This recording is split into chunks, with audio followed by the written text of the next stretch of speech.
Madam President, over the last few decades, China has used market-distorting subsidies and industrial policies to repeatedly prop up their own industries and rip off American jobs. Steel, tires, solar panels, the story plays out again and again and again. Too often, China's economy is not run by the markets. It's run by government committee. So even though its own state council has called out the problem of severe excess capacities, China clings to the same old tired and destructive policies. And today, I want to address what's happening now with China's huge overcapacity of aluminum. The amount of aluminum Chinese smelters are churning out has gone up by more than 1,200% in a decade and a half. In 2000, they produced 2.5 million metric tons. In 2015, China produced 32 million metric tons.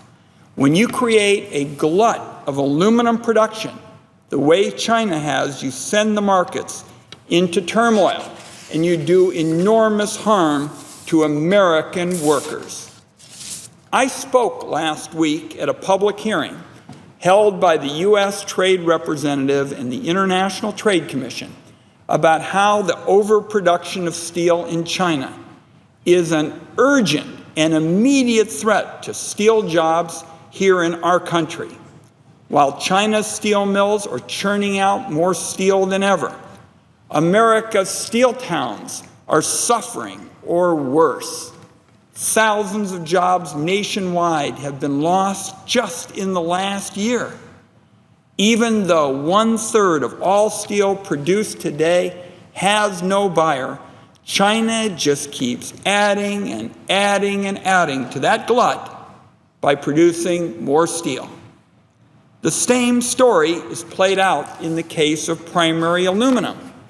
There's a huge overcapacity in China that once again is driven by market-distorting government policies.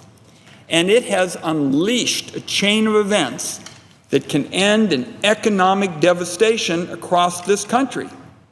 Already, global aluminum prices have plummeted, undercutting our American companies.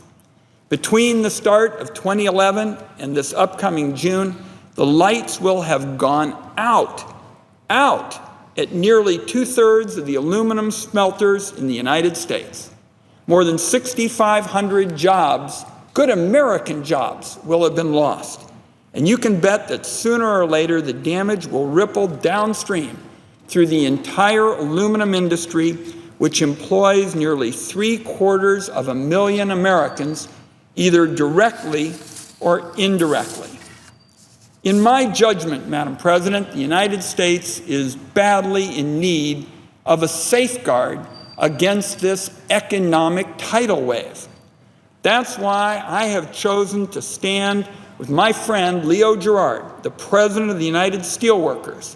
And the Steelworkers today filed a petition for relief under Section 201 of the Trade Act of 1974. Without an immediate economic bulwark, the United States is in danger of losing thousands of good family wage jobs across our country.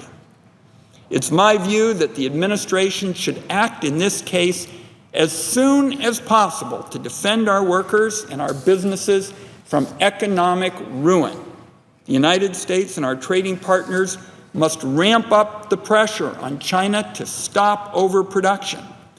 And our trade enforcers have to take on the trade cheats using every single trade tool in the toolbox, including the Enforce Act, the Leveling the Playing Field Act, and the other measures my colleagues and I on the Finance Committee fought to get signed into law over the last year. Madam President, I firmly believe workers in Oregon and across this country can compete with anybody in the world.